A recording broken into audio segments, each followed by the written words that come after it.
Hey, chill chatters! Have you ever felt like no matter how hard you study English, you just don't seem to get any better?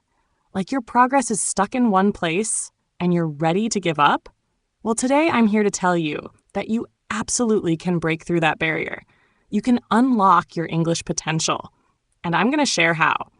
So find a quiet spot, maybe grab a warm drink, and get ready for a motivating conversation that will help you reset your approach and boost your confidence.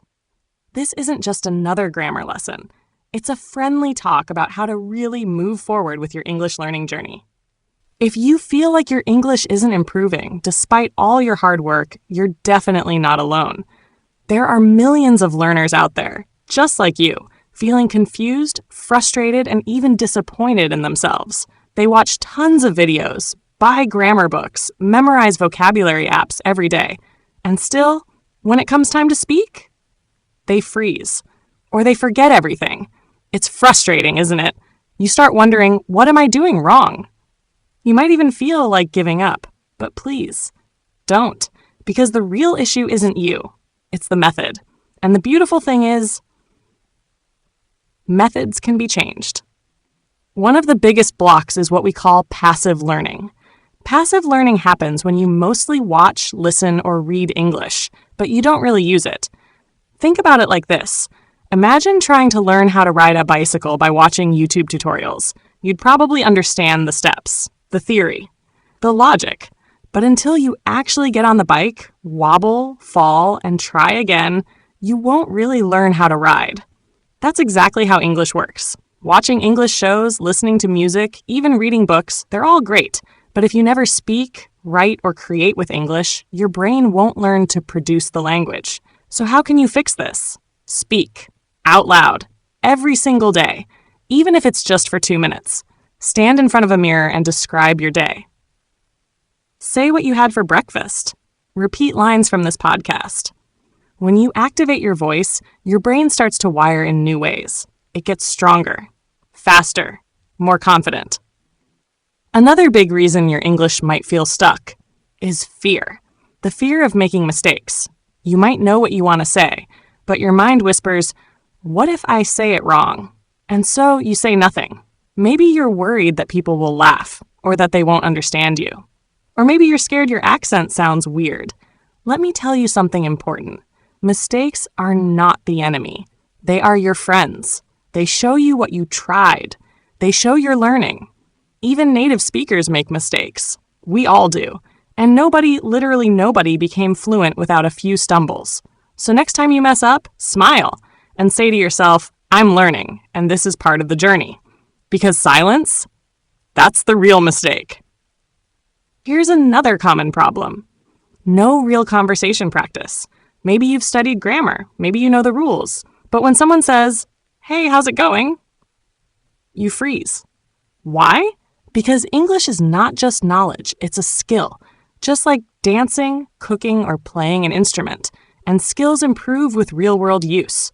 So if you're only learning about English, but never using it in conversation, you'll always feel stuck at the same level. The solution? Practice conversations. Not just listening, but responding. You don't need hours every day. Even 15 minutes a week with a tutor or a language exchange partner can do wonders. There are free apps, websites, even WhatsApp groups where learners practice together. Every real conversation you have, whether it's perfect or messy, helps train your brain to think faster, listen better, and speak more naturally. Another thing that burns out a lot of learners is trying to learn everything at the same time. Grammar, phrasal verbs, idioms, advanced vocabulary, slang. It all becomes a big blur. And your brain, it gets overwhelmed. Learning stops feeling fun. It starts feeling heavy. But there's a much better way. Pick one topic per week. That's it. Maybe this week, focus on how to introduce yourself. Next week, practice small talk at a cafe. Then, later, you can do job interviews or travel English. This kind of focused learning is calming. It feels lighter, more organized, and it helps you remember more. So don't try to be a perfect speaker. Be a focused learner.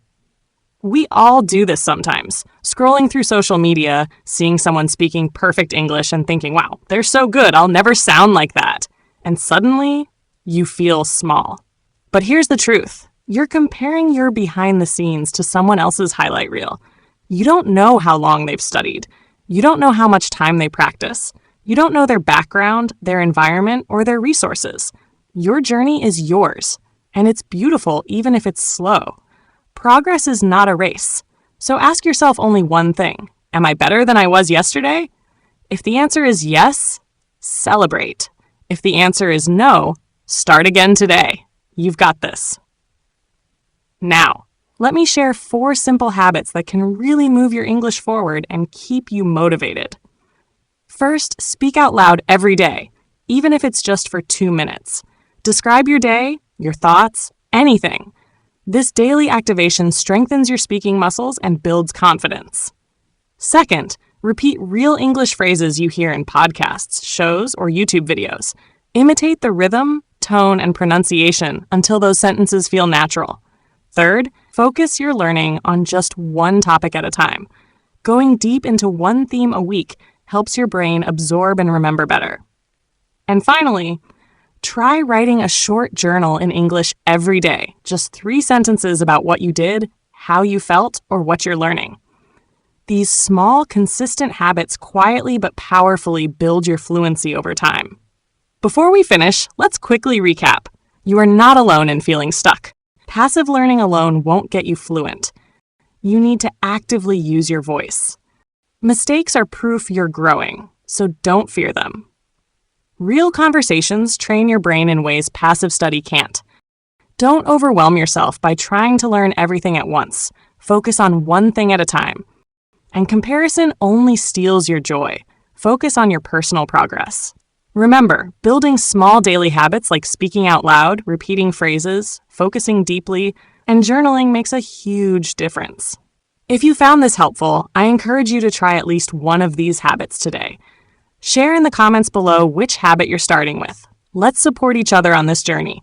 And don't forget to subscribe for more motivating tips to grow your English step by step. You're making progress every day. Keep going. I'm cheering for you, and I can't wait to see you in the next video here on Learn English in Minutes.